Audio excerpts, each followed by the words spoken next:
Sunday ശാലോമിലേക്ക് സ്വാഗതം. ഞാൻ Jose John Mallikassery. ഇസ്രായേലിന്റെ കഥ പറയുന്ന വീഡിയോ സീരീസിലെ 7ാം ഭാഗത്തിലേക്ക് നമ്മൾ കിടക്കുകയാണ്.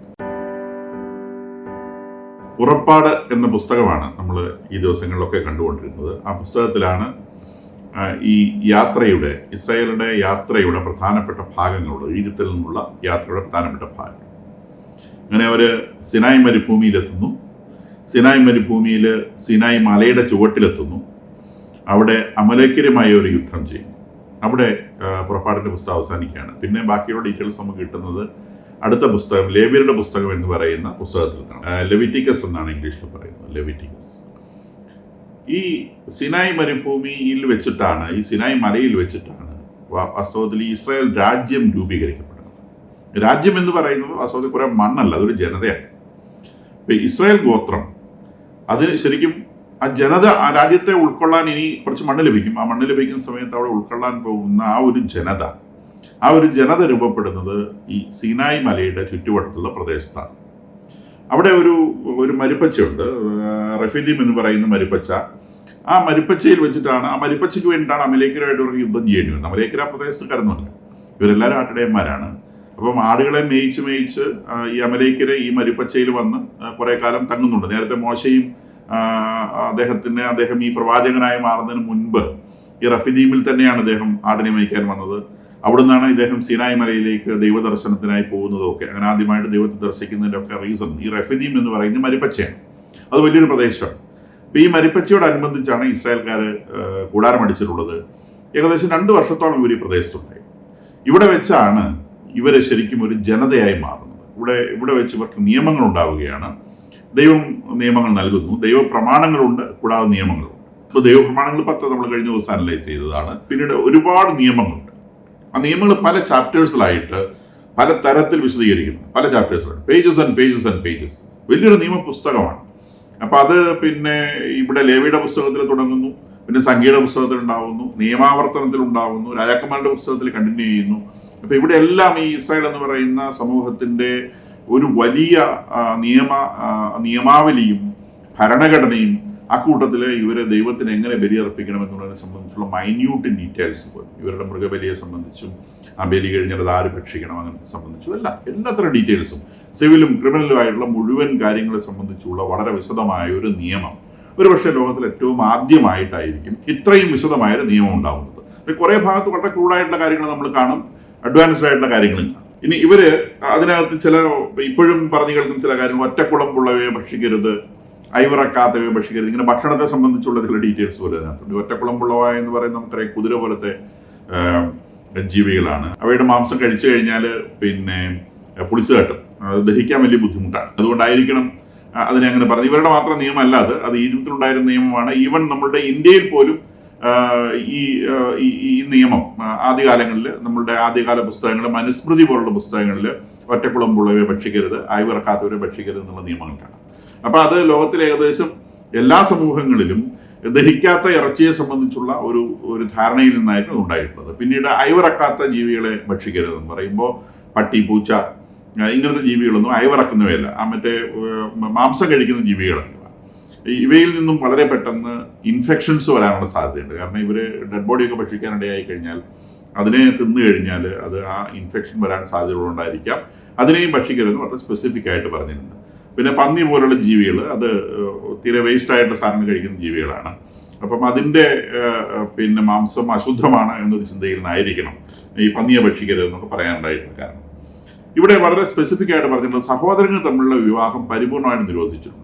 ഈജിപ്തിലെ സഹോദരങ്ങൾ തമ്മിൽ വിവാഹം കഴിക്കുക എന്നുള്ളത് കഷ്ടമാണെന്നുള്ളത് നമുക്കറിയാം. ഫറവോയുടെ കുടുംബങ്ങളിൽ സഹോദരന്മാരാണ് വിവാഹം കഴിക്കാറ്, അത് നിർബന്ധമാണ്. അപ്പം അത് ഇവിടെ നിരോധിച്ചിരിക്കുന്നു എന്ന് മാത്രമല്ല, അങ്ങനെ ഒരു വിവാഹം ഉണ്ടായാൽ അതിന് വധശിക്ഷയാണ് ഏർപ്പെടുത്തിയിട്ടുള്ളത്. വേറൊന്ന് പറയുന്നത് ഭൂമി ദൈവത്തിൻ്റെതാണ്. അതുകൊണ്ട് ഇവർക്ക് ലഭിക്കുന്ന ഒരു ഭൂമി ഉണ്ടല്ലോ, ഇനി കനാൻ ദേശത്ത് ഇവർക്ക് ഭൂമി ലഭിക്കും. ആ ലഭിക്കുന്ന ഭൂമി ഒരു കാരണവശാലും വിൽക്കാൻ പാടില്ല. അത് അവർക്ക് ഗോത്രം അത് കുറിയിട്ട് വീതിക്കണം, അങ്ങനത്തെ ഡീറ്റെയിൽസ് ഉണ്ട്, അതിലേക്ക് നമ്മൾ വരും. പക്ഷെ അത് വിൽക്കരുത്, ഭൂമി ദൈവത്തിൻ്റെതാണ് എന്നുള്ള ഒരു കാര്യം പറയുന്നത്. ഇവർക്ക് ലഭിക്കുന്ന ഭൂമിയെക്കുറിച്ചാണ്, ലോകത്തുള്ള സർവ്വഭൂമിയെ കുറിച്ചല്ല, അവർക്ക് കൊടുക്കുന്ന ഭൂമിയെക്കുറിച്ചാണ്. ആ ഒരു ഭൂമി അവർക്ക് പ്രോമിസ് ചെയ്ത ലാൻഡ് മാത്രമേ അവർ തൊടുന്നുള്ളൂ, വേറെ ഒരു സ്ഥലത്തേക്ക് അവർ അത് വർദ്ധിപ്പിക്കുന്നില്ല. അടിമക്കച്ചവടമൊക്കെ നടക്കുന്ന കാലമാണ്. അപ്പം അതിനെ സംബന്ധിച്ചും ഒക്കെ മെൻഷനിങ് ഉണ്ട്, അടിമകളോട് എങ്ങനെ പെരുമാറണം എന്നൊക്കെ. ഇത് BC 1500 കാലഘട്ടത്തിലെ കാര്യമാണ് ഈ പറയുന്നത്. എന്നാൽ അടിമക്കച്ചവടം, മനുഷ്യരെ അടിമയാക്കി വെക്കുക എന്നൊക്കെ പറയുന്നത് ഇന്ന് നമുക്ക് പറയാം, ചിന്തിക്കാൻ പോലും പറ്റാത്ത അനീതിയാണ്. അപ്പൊ അത്തരം അനീതികളൊക്കെ അന്ന് സമൂഹത്തിൽ സാധാരണ നടന്നിരുന്ന ഒരു കാര്യമാണ്. ഇവരുടെ സമൂഹത്തിലും അത് ഉണ്ടായിരുന്നു എന്ന് നമ്മൾ മനസ്സിലാക്കുക. അപ്പൊ അത് കഴിഞ്ഞു. ആ ചാപ്റ്ററിൽ അത്രയും ഒക്കെ നമുക്ക് ഈ സിവിൽ ഡീറ്റെയിൽസ് അല്ലെങ്കിൽ അങ്ങനത്തെ കാര്യങ്ങൾ കിട്ടുള്ളൂ. ബാക്കിയെല്ലാം ഇവരുടെ ഡീറ്റെയിൽഡ് ആയിട്ടുള്ള നിയമങ്ങളും എങ്ങനെ പൂജ അർപ്പിക്കണം മുതലായ കാര്യങ്ങളൊക്കെയാണ്. അടുത്തത് സംഖ്യ എന്ന് പറയുന്ന പുസ്തകത്തിലേക്ക് കിടക്കുകയാണ്. സംഖ്യ എന്ന് പറയുന്ന പുസ്തകം അത് എണ്ണം എടുക്കുന്നത് കൊണ്ടാണ് സംഖ്യ എന്ന് പറയുന്നത്. ഒന്നാമത്തെ ചാപ്റ്ററിൽ തന്നെ ഇസ്രായേൽക്കാരുടെ നമ്പർ എടുക്കുകയാണ്. അതുവരെ ഇസ്രായേൽക്കാരുടെ നമ്പർ എടുത്തിരുന്നില്ല. അപ്പൊ അതിന്റെ റീസൺ ഇതാണ്, ഇവർ ഇതുവരെ ഇത് ഒരു സൊസൈറ്റിയായി മാറിയിരുന്നില്ല. ഇപ്പൊ ഒരു സൊസൈറ്റി ആയി കഴിഞ്ഞാൽ സെൻസസ് എടുക്കണം. അപ്പം എല്ലാവരുടെയും നമ്പർ എടുക്കാൻ വേണ്ടി പറഞ്ഞിട്ടില്ല, യുദ്ധം ചെയ്യാൻ ശേഷിയുള്ളവരുടെ നമ്പർ എടുക്കാനാണ് പറഞ്ഞത്. അതായത് 20 വയസ്സിനും 60 വയസ്സിനും ഇടയ്ക്കുള്ള പുരുഷന്മാരുടെ നമ്പർ എടുക്കണം എന്നാണ് പറഞ്ഞിട്ടുള്ളത്.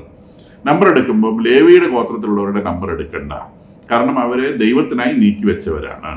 അവര് പൂജാകർമ്മങ്ങളൊക്കെ ചെയ്യേണ്ട പൂജാരിമാരുടെ സംഘമാണ്, അല്ലെങ്കിൽ പുരോഹിതരുടെ സംഘമാണ്. അപ്പൊ അവരുടെ അവകാശം ദൈവമാണ് അവരുടെ അവകാശം. ഇവരുടെ എല്ലാവരുടെയും സ്വത്തിന്റെ മേലൊക്കെ അവകാശമുണ്ട്. കാരണം മാത്രമല്ല, ഒരു 10% ഇവര് പൂജ ആവശ്യങ്ങൾക്ക് അല്ലെങ്കിൽ സമൂഹത്തിന്റെ ആവശ്യങ്ങൾക്കായി ലേവ്യരെ ഏൽപ്പിക്കണമെന്ന് നിയമമുണ്ട്. അതിൽ നിന്നും ഇവർക്ക് സുഭിക്ഷമായിട്ട് ജീവിക്കാൻ സാധിക്കും. മാത്രമല്ല, ഇവരുടെ ഗോത്രങ്ങളിടയിൽ പിന്നീട് സ്ഥലം ഇവർ കൊടുക്കുന്നുണ്ട്. അപ്പൊ ഇതിൽ നമ്പർ എടുത്ത് വന്നത് 12 ഗോത്രങ്ങളാണല്ലോ. ഈ 12 ഗോത്രങ്ങളിൽ ലേവി ഗോത്രത്തെ മാറ്റി നിർത്തി. ലേവി ഗോത്രത്തെ മാറ്റി നിർത്തുമ്പോഴും ഈ ജോസഫ് എന്ന് പറയുന്ന ആളുടെ, ഈജിപ്തിലേക്ക് ആദ്യമേ പോയിരുന്ന ജോസഫ് എന്ന് പറയുന്ന ആളുകളുടെ 2 മക്കളുണ്ട്, എഫ്രായിം, മനാസെ. അവരെ 2 ഗോത്രങ്ങളായിട്ട് എണ്ണുകയാണ്. അപ്പൊ വീണ്ടും അത് 12ആയി.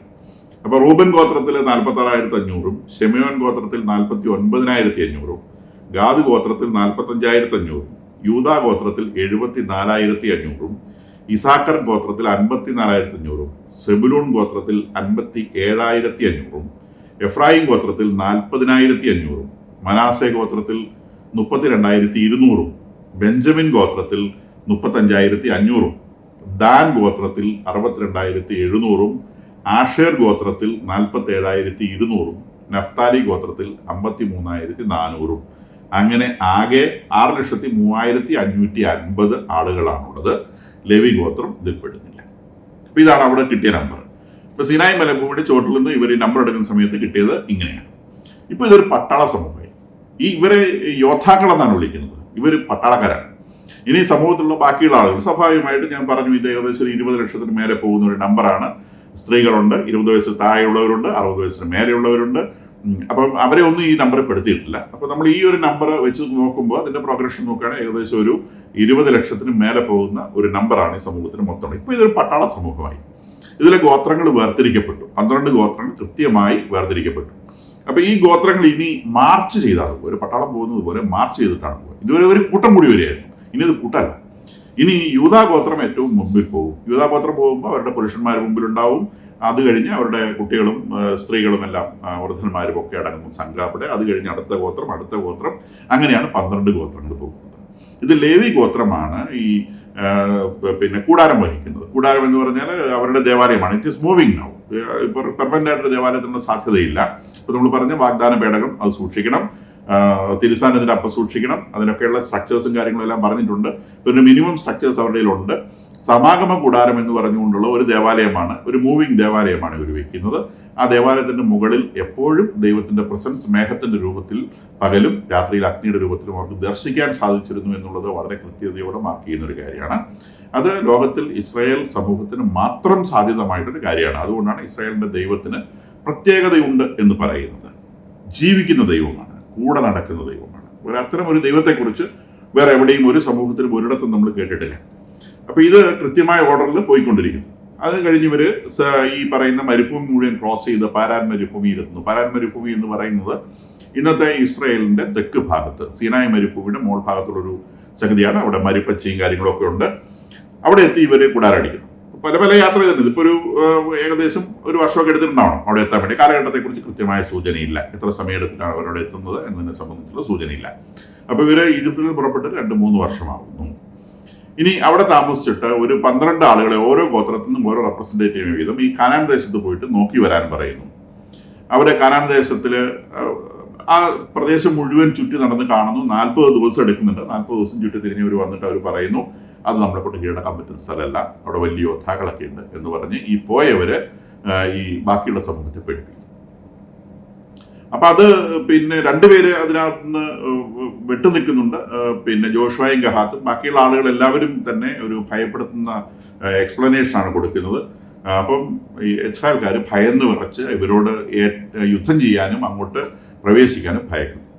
അപ്പൊ അത് ദൈവത്തെ വിശ്വസിച്ചില്ല എന്നൊരു വലിയ പ്രശ്നം അവിടെ വരുന്നുണ്ട്. ദൈവത്തിന്റെ കരുത്തിൽ വിശ്വസിച്ചില്ല, മനുഷ്യന്റെ കരുത്തിലല്ല ഈ കാര്യങ്ങളൊന്നും നടന്നത്. ഇവർ കാടപ്പക്ഷിയും മഞ്ഞയും ഒക്കെ ഭക്ഷിച്ചു വരുന്നവരാണ്, ദൈവത്തിന്റെ ലിവിങ് പ്രസൻസ് എപ്പോഴും കാണുന്നവരാണ്. എന്നിട്ട് പോലും ഇവർ ദൈവത്തിന്റെ കരുത്തിൽ വിശ്വസിച്ചില്ല. അപ്പൊ ദൈവത്തിന്റെ കരുത്തിൽ വിശ്വസിക്കാഞ്ഞതുകൊണ്ട് ദൈവം ഇവരെ ശപിക്കുന്നു. ഈ തലമുറ കാനാൻ ദേശത്ത് പ്രവേശിക്കുകയില്ല, അവിശ്വസിച്ചതുകൊണ്ട്. നിങ്ങൾ മരുഭൂമിയിൽ നിങ്ങൾ മുഴുവൻ മരിച്ചു തീർന്നിട്ട് അടുത്ത തലമുറ കയറിയാൽ മതി. അങ്ങനെ അവർക്ക് പിന്നെ ഈ പാരാൻ മരുഭൂമിയും അതിൻ്റെ ചുറ്റുവട്ടത്തിലുമായിട്ട് ഇവർ 40 വർഷം 37 വർഷം 3 വർഷം യാത്രയാണ്, ചുറ്റിത്തിരിയാണ്. അങ്ങനെ ചുറ്റിത്തിരി 40 വർഷത്തിന് ശേഷം മാത്രമാണ് ഇവർക്ക് പിന്നീട് കാനാൻ ദേശത്തേക്ക് പ്രവേശിക്കാനുള്ള ഒരു ബിഗിനിങ് കിട്ടുക. ആ തലമുറ മുഴുവൻ മരിച്ചു തീർന്നു. ഈ അഹറോൻ പോലും അവസാന ഭാഗത്ത് മരിക്കുന്നുണ്ട്. അഹറോൻ എന്നുള്ള പുരോഹിതൻ പോലും അവസാന ഭാഗത്ത് മരിക്കുന്നുണ്ട്. അത് കഴിഞ്ഞ് ഇവർ പതുക്കെ പിന്നെ ജോർദാന്റെ കിഴക്ക് വശത്തു കൂടിയാണ് വീണ്ടും ഇവർ അഡ്വാൻസ് ചെയ്യുന്നത്. ജോർദാന്റെ കിഴക്ക് ഭാഗത്തു കൂടി. ഇപ്പൊ ജോർദാന്റെ പടിഞ്ഞാറ് ഭാഗമാണ് ഇസ്രായേൽ എന്ന് പറയുന്ന ആ പ്രദേശവും ഇവരുടെ വാഗ്ദാന ഭൂമിയും കിടക്കുന്ന പടിഞ്ഞാറ് ഭാഗത്താണ്. പക്ഷെ ഇവർ കിഴക്ക് ഭാഗത്തു കൂടിയാണ് ഇതിലേക്കുള്ള എൻട്രി. ചാവുകടലിന് മുകളിൽ, ചാവുകടലിനും ഗലീലി തടാകത്തിനും ഇടയിലുള്ള പ്രദേശത്തു കൂടിയാണ്. ഇതൊക്കെ ജോർദാൻ നദിയുടെ ഭാഗങ്ങളാണ്, ഗലീലി തടാകം പിന്നെ ചാവുകടൽ. അതിന്റെ ഇടയിലുള്ള പ്രദേശത്തു കൂടിയാണ് ഇവർ ക്രോസ് ചെയ്ത് കനാൻ ദേശത്തേക്ക് പ്രവേശിക്കുക. അപ്പൊ അതിനുവേണ്ടി ഇവര് ഈ ചാവുകടലിന് താഴെ കൂടി പിന്നെ ഇവര് ജോർദാന്റെ പടിഞ്ഞാറ് ഭാഗത്തേക്ക് പോകുന്നു. അതിലൂടെ ഒരു അഡ്വാൻസ് ചെയ്യുന്നു. ഇപ്പൊ ഇത് വളരെ ട്രെയിൻഡ് ആയിട്ടുള്ള യോദ്ധാക്കൾ ആദ്യം ഒരു യുദ്ധം ചെയ്ത്, അപ്പൊ ഇത്രയും കാലം ഇവര് യുദ്ധകാര്യങ്ങളിലൊക്കെ ഭയങ്കരമായിട്ട് എക്സസൈസ് ഒക്കെ എടുത്ത് പ്രാവീണ്യം നേടിയവരാണെന്ന് വിചാരിക്കണം. അവിടെ വെച്ച് ഇവര് ജോർദാന്റെ മറുകരയിലുള്ളവരെ അല്ലെങ്കിൽ പടിഞ്ഞാറ് പ്രദേശത്തുള്ളവരെ ആദ്യം ഇവർക്ക് യുദ്ധം ചെയ്ത് കീഴ്പ്പെടുത്തേണ്ടി വരുന്നു. അമ്മോനിയർ, ബാഷാർ എന്ന് പറയുന്ന 2 കാറ്റഗറിയാണ്. വലിയൊരു പ്രദേശമാണ് അവർ കീഴടക്കി. ആ പ്രദേശം മുഴുവൻ അവർ കീഴടക്കിയിട്ട് ഇനി കനാൻ ദേശത്തേക്കുള്ള യുദ്ധത്തിന്റെ ഒരു ബേസ് ആയിട്ട് അവരോട് ഉപയോഗിക്കുന്നു. ആ പ്രദേശം മുഴുവൻ കീഴടക്കി അവരുടെ താമസമാണ്. ഈ പ്രദേശം എന്ന് പറയുമ്പോൾ ഏകദേശം നമ്മളുടെ ജോർദാന്റെ ഒരു പകുതി ഭാഗം ഇതിനകത്ത് ഉൾപ്പെടും. ഇന്നത്തെ ജോർദാൻ രാജ്യത്തിന്റെ പകുതി ഭാഗം ഉൾപ്പെടും. അവിടുന്ന് അങ്ങനെ മേലോട്ട് പോയി സിറിയയില് ഇന്നത്തെ ഗോലാൻ കുന്നുകൾ അടക്കമുള്ള പ്രദേശമാണ് ഈ പറയുന്ന ഈ അമ്മോനരുടെയും ബാഷാൻകാരുടെയും റീജിയൻ. ആ റീജിയൻ ഇവർ കൈവശപ്പെടുത്തി അവിടെ ബേസ് ആക്കിക്കൊണ്ടാണ് ഇനി അടുത്ത യുദ്ധങ്ങൾ വരുന്നത്. അപ്പൊ അവിടെ വേറെ ഒരു മൊവാബിയർ ശരിക്കും കുറച്ചും കൂടി തെക്കോട്ടുള്ളവരാണ്. ഒരു വടക്ക് ഭാഗത്തേക്ക് എത്തിയിട്ടുണ്ട്. ഇനി ഇവർക്ക് കനാൻ ദേശത്തേക്ക് പ്രവേശിച്ചാൽ മതി. പക്ഷെ മൊവാബിയറുമായിട്ട് ഇവർക്കൊരു പ്രശ്നം വരുന്നുണ്ട്. വിഗ്രഹാരാധനയുമായി ബന്ധപ്പെട്ടുള്ള ചില വിഷയങ്ങളാണ്. അവരുമായിട്ട് ഒരു യുദ്ധം വരുന്നുണ്ട്. ആ യുദ്ധത്തിൽ വളരെ രസകരമായ 1-2 ചാപ്റ്റേഴ്സിൽ പറയുന്ന ഒരു ബലാം എന്ന് പറയുന്ന ഒരു പ്രവാചകൻ. അത് ബലാക്ക് എന്ന് പറയുന്ന മൊവാബിയരുടെ ദേശത്ത് ഭരിക്കുന്ന രാജാവിന്റെ പ്രവാചകനാണ് ബലാം എന്ന് പറയും. ഇപ്പൊ ഇവരുടെ ഭാഷയിൽ പറഞ്ഞാൽ പുറജാതി പ്രവാചകനാണ്. പുറജാതി എന്നുള്ള വാക്കൊക്കെ പതുക്കെ വന്നു തുടങ്ങി. കാരണം ഞാൻ പറഞ്ഞല്ലോ, ഇതൊക്കെ പൊളിറ്റിക്സുമായിട്ട് ബന്ധപ്പെട്ട സംഗതിയാണ്. അപ്പൊ ഈ പ്രവചനങ്ങളിൽ വളരെ പ്രധാനപ്പെട്ട 1-2 പ്രവചനങ്ങൾ, ഇന്നും വളരെ പ്രധാനമായിട്ട് ഉപയോഗിക്കുന്ന 2 പ്രവചനങ്ങൾ. അത് സംഖ്യയുടെ പുസ്തകത്തിലെ 23-ാം അധ്യായത്തിൽ 23-ാം വചനം, യാക്കോബിന് ആഭിചാരം ഏൽക്കുകയില്ല, ഇസ്രായേലിനെതിരെ ക്ഷുദ്രവിദ്യ ഫലിക്കുകയില്ല. ഇതിന്നും ഇസ്രായേലരും കത്തോലിക്കരും ക്രിസ്ത്യാനികളും വളരെ പ്രധാനമായി കരുതുന്ന ഒരു വചനമാണ്. യാക്കോബിന് ആഭിചാരം ഏൽക്കുകയില്ല, ഇസ്രായേലിനെതിരെ ക്ഷുദ്രവിദ്യ ഫലിക്കുകയില്ല. ക്രിസ്ത്യാനിക്കിട്ട് മന്ത്രം ചെയ്തിട്ട് കാര്യമില്ല, ഏൽക്കില്ല. ഇത് ബലാമിന്റെ വായിലൂടെ ദൈവം തരുന്ന ഒരു പ്രവചനമാണ്. അതുകൂടാതെ വളരെ പ്രധാനപ്പെട്ട കാര്യം, ഇത് ഏകദേശം ഒരു BC 1500 കാലഘട്ടം സംഭവിക്കുന്ന കാര്യമാണ്. ഇവിടെയാണ് യേശുവിനെ സംബന്ധിച്ചുള്ള 1-ാമത്തെ പ്രവചനം വരുന്നത്. അത് പിന്നെ സംഖ്യയുടെ പുസ്തകം 24-ാം അധ്യായം 17-ാം വാക്യത്തിലും 19-ാം വാക്യത്തിലുമാണ് ഈ പ്രവചനങ്ങൾ വരുന്നത്. യാക്കോബിൽ നിന്ന് ഒരു നക്ഷത്രം ഉദിക്കും, ഇസ്രായേലിൽ നിന്ന് ഒരു ചെങ്കോൽ ഉയരും, ഭരണം നടത്താനുള്ളവൻ യാക്കോബിൽ നിന്ന് വരും. യേശു ജനിക്കുന്നതിനും 1500 വർഷം മുൻപ് യേശുവിനെ കുറിച്ചുള്ള ആദ്യ പ്രവചനമാണിത്. ഈ ലോകത്തിൽ ഇതുവരെ ഒരു മനുഷ്യനും ജനിക്കുന്നതിന് മുൻപ് അവനെക്കുറിച്ച് ആരും ഒന്നും പറഞ്ഞിട്ടില്ല. ഈ ലോകത്തിൽ ആരാ ജനിക്കാൻ പോകുന്ന ആർക്കറിയാൻ പാടില്ല. ജനിച്ചവനെ കാണാമെന്നല്ലാതെ ജനിക്കാൻ പോകുന്നവനെ കുറിച്ചുള്ള ധാരണ അത് യേശുവിനെ കുറിച്ച് മാത്രമാണ് ലോകത്തിലുണ്ടായിട്ടുള്ളത്. ഇത് ആദ്യ പ്രവചനമാണ്. പഴയ നിയമത്തിൽ ധാരാളം സ്ഥലങ്ങളിൽ യേശുവിനെ കുറിച്ചുള്ള വളരെ വളരെ കൃത്യമായ പ്രവചനങ്ങൾ, എവിടെ ജനിക്കും, ആരിൽ നിന്ന് ജനിക്കും, ഇങ്ങനത്തെ ഡീറ്റെയിൽസ് എല്ലാം വളരെ കൃത്യമായിട്ട് ഇനി വരുന്ന പുസ്തകങ്ങൾ നമുക്ക് കാണാൻ കഴിയും. അപ്പോൾ യേശുവിനെ കുറിച്ച് അങ്ങനെ കൃത്യമായ പ്രവചനങ്ങൾ വരുന്നു. ഇവരെ മൊവാബ് സമതലത്തിൽ വെച്ച് വീണ്ടും എണ്ണെടുക്കണം. നേരത്തെ നമ്മൾ എണ്ണത്തിന്റെ കാര്യം പറഞ്ഞു. ഇപ്പൊ 40 വർഷം കഴിഞ്ഞു. 40 വർഷം കഴിഞ്ഞ് അവർ വീണ്ടും എണ്ണെടുക്കുകയാണ്. ഇപ്പൊ അവർ എണ്ണെടുത്തപ്പോൾ ടോട്ടൽ നമ്പർ കിട്ടിയത് 6,01,730 ആളുകളാണ്. നേരത്തെ എണ്ണിനെ കഴിഞ്ഞ് കുറച്ചുകൂടെ കുറവാണ്. അപ്പോൾ ഒന്ന്, ഈ യാത്രയിലായതുകൊണ്ട് ജനനങ്ങൾ കുറച്ച് കുറഞ്ഞു പോയിട്ടുണ്ടാവും. 2, യുദ്ധത്തിൽ ഇവർക്ക് ആളുകളെ നഷ്ടപ്പെട്ടു പോയിട്ടുണ്ടാവും. പിന്നെ ആദ്യം പറഞ്ഞ തലമുറ മൊത്തം മരിച്ചുപോയി. ഇത് മൊത്തം പുതിയ തലമുറയാണ്. ഈ പുതിയ തലമുറ 6,01,730 ആളുകളാണ് ഇപ്പോൾ ഈ യുദ്ധത്തിന് റെഡിയായിട്ടുള്ള ആളുകളുള്ളത്. ഇവിടെ ഇവർ ലേവി ഗോത്രത്തിനെയും കൗണ്ട് ചെയ്തിട്ടുണ്ട്, പക്ഷേ ഈ കൂട്ടത്തിൽ പെടുത്തിയിട്ടില്ല. ലേവി ഗോത്രത്തിൽ 23,000 ആളുകളുണ്ട് എന്നവിടെ നമ്പർ ചെയ്യാത്തുണ്ട്. ലേവി ഗോത്രത്തെ എണ്ണരുത് എന്നൊരു ഇൻസ്ട്രക്ഷൻ നേരത്തെ ഉണ്ടായിരുന്നു, ഇവിടെ എന്തോ എണ്ണിയിട്ടുണ്ട്. ഇനി ഇവിടെ പറയുന്ന ഒരു പ്രത്യേക കാര്യം, പുത്രൻ ഇല്ലാത്തൊരു വീട്ടില് പുത്രന്റെ അവകാശം പുത്രികൾക്കുണ്ട് എന്നുള്ളതാണ്. അതായത് ആൺമക്കളെയും പെൺമക്കളെയും തുല്യമായിട്ട് കൗണ്ട് ചെയ്യണം എന്നൊരു സൂചന ഇതിനകത്ത് കൊടുത്തിട്ടുണ്ട്. ഇതൊക്കെ ആ കാലത്ത് വെച്ച് നോക്കുമ്പോൾ ഭയങ്കര അഡ്വാൻസ്ഡ് ആയിട്ടുള്ള നിയമമാണ്. അതായത് വീട്ടില് ആൺകുട്ടികളില്ലാത്തൊരു വീട്ടിൽ പെൺകുട്ടികളെ ആൺകുട്ടികളായിട്ട് എണ്ണണം എന്നുള്ള ഒരു നിയമം. ഇത് ഇപ്പോഴും ക്രിസ്ത്യാനികൾ പിന്തുടർന്നു പോരുന്ന, ഇപ്പോഴും എല്ലാ കാലത്തും ക്രിസ്ത്യാനികൾ പിന്തുടർന്നു പോരുന്ന ഒരു നിയമമാണ് ആൺകുട്ടികളില്ലാത്ത വീട്ടിൽ പെൺകുട്ടികളെ ആൺകുട്ടികളായിട്ട് എണ്ണുക എന്നുള്ളത്. ഇനി മോശയോടും കനാൻ ദേശത്ത് പ്രവേശിക്കേണ്ട എന്ന് പറഞ്ഞു ദൈവം. കാരണം കനാൻ ദേശത്ത് പ്രവേശിക്കാതിരിക്കാൻ വളരെ ചെറിയ കാര്യമാണ്, അതും ഒരു അവിശ്വാസത്തിന്റെ പ്രശ്നമാണ്. അതായത് ദൈവത്തിന്റെ പ്രോമിസ്ഡ് ലാൻഡിൽ കിടക്കണമെങ്കിൽ ദൈവത്തെ വിശ്വസിച്ചിട്ടേ പറ്റൂ. മോശ എന്താ ദൈവത്തെ വിശ്വസിക്കാറുണ്ട്? ദൈവത്തെ വിശ്വസിച്ചാണ് ഈ കാര്യങ്ങൾ മൊത്തം ചെയ്തത്. ഒരു ചെറിയ കാര്യം, ഈ പരാൻ മരുഭൂമിയിലും ഇവർക്ക് വെള്ളം കിട്ടാത്തൊരു സാഹചര്യം വന്നപ്പോൾ ഇദ്ദേഹത്തിന് പാറയിൽ അടിക്കേണ്ടി വന്നു. അപ്പോൾ ദൈവം പറഞ്ഞു, നീ പാറയിൽ അടിച്ചാൽ മതി, അപ്പോൾ വെള്ളം വരുന്നു. പുള്ളി ഈ പാറയിൽ അടിച്ചപ്പോൾ 2 അടി അടിച്ചു. അത് ദൈവത്തിന് ഇഷ്ടപ്പെട്ടില്ല. കാരണം ഈ 2 അടി കൊണ്ടല്ലല്ലോ വെള്ളം വരുന്നത് അടിയുടെ ശക്തി കൊണ്ടൊന്നുമല്ല. ദൈവം വെള്ളം പുറപ്പെടുക ഒരു അടയാളം മാത്രമാണ് ഈ അടി എന്നുള്ളത്. അപ്പൊ ജസ്റ്റ് ആ പാറയിൽ നിന്ന് മുട്ടിച്ചാൽ മതിയായിരുന്നു വെള്ളം വരും. അപ്പൊ ഈ മോശയ്ക്കൊരു സംശയം, എൻ്റെ അടിയുടെ ശക്തി കൊണ്ട് നീ വെള്ളം വരാതിരിക്കണം. അതുകൊണ്ട് അദ്ദേഹം 2 അടി നല്ല ശക്തിയായിട്ട് 2 വീക്ക് കൊടുത്തു. അത് ദൈവത്തിന് ഇഷ്ടപ്പെട്ടില്ല. നിന്നിൽ നിന്നും ഇത്ര പോലും ഒരു ചഞ്ചലിപ്പ് അല്ലെങ്കിൽ ചാഞ്ചല്യം ഞാൻ പ്രതീക്ഷിക്കുന്നത്. അതുകൊണ്ട് കനാൻ ദേശത്തേക്ക് നീയും കയറണ്ട, നീ അത് കണ്ടാൽ മതി.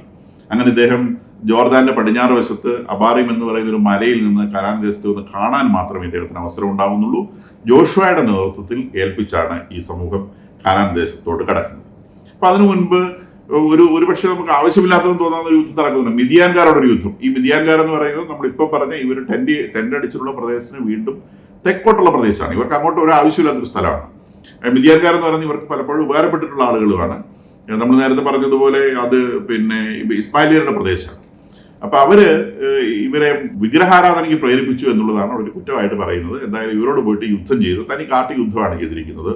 അവരുടെ വസ്തുവകകൾ, അവരെ ആളുകളെ എല്ലാം കൊന്നു കളഞ്ഞിട്ട് അവിടെ കൊള്ളയടിക്കുന്നുണ്ട്. അപ്പൊ ആ കാലത്ത് ഗോത്രങ്ങൾ തമ്മിലുള്ള യുദ്ധങ്ങളിൽ ഇത് സാധാരണ പതിവാണ്. ഒരു ഗോത്രത്തെ നശിപ്പിച്ചു കളഞ്ഞ് അവിടെയുള്ള സർവ്വ വസ്തുക്കളെയും മോഷ്ടിച്ചെടുക്കും, സ്ത്രീകളെയും മോഷ്ടിച്ചെടുക്കും.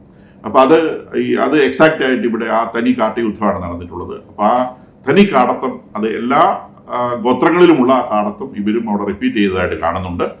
അപ്പം പിന്നീട് അഡ്വാൻസ് സമൂഹമാണ് നമ്മളിപ്പോൾ കാണുന്ന ഇസ്രായേൽ എന്ന് പറയുന്നത്. അവരെ ഇപ്പം ഇതിനെയൊന്നും ഒരു തരത്തിലും അവർ സപ്പോർട്ട് ചെയ്യാൻ സാധ്യതയില്ല. എന്തായാലും ഇങ്ങനൊരു കാര്യം അവിടെ നടന്നിട്ടുണ്ട്. ഇനി ഇവര് കനാൻ ദേശത്തേക്ക് പ്രവേശിക്കാം. അപ്പൊ കനാൻ ദേശത്തേക്ക് പ്രവേശിക്കുന്ന സമയത്ത് ഈ കീഴടക്കിയ പ്രദേശങ്ങളുണ്ടല്ലോ, ഓൾറെഡി ജോർദാന് പടിഞ്ഞാറ് വശത്ത് ഭയങ്കര ഫർട്ടൈൽ ആയിട്ടുള്ള സ്ഥലമാണ്. അപ്പം റൂബൻ ഗാദ് ഗോത്രങ്ങൾ പറഞ്ഞു, ഞങ്ങൾ ഇവിടെ താമസിച്ചു, ഞങ്ങൾക്ക് ഇത് മതി. ഇനി കനാൻ ദേശത്തേക്ക് പ്രവേശിച്ച് അവിടെ കിട്ടുന്ന ഭൂമി ബാക്കിയുള്ള 10 ഗോത്രങ്ങളെ വീതിച്ചെടുത്തു, ഞങ്ങൾക്ക് ഇത് മതി എന്ന് പറഞ്ഞു. അപ്പം മോശ കരാറാക്കുന്നു, നിങ്ങൾ ഈ പ്രദേശം എടുക്കുന്നതിന് കുഴപ്പമില്ല, നിങ്ങൾ എടുത്തോളൂ, പക്ഷെ നിങ്ങളുടെ പുരുഷന്മാരെ യുദ്ധം ചെയ്യാൻ ഞങ്ങളുടെ കൂടെ പോകണം. ആ കരാറിനനുസരിച്ച് അവരോട് കൂടി കനാൻ ദേശത്തേക്ക് വരുന്നു.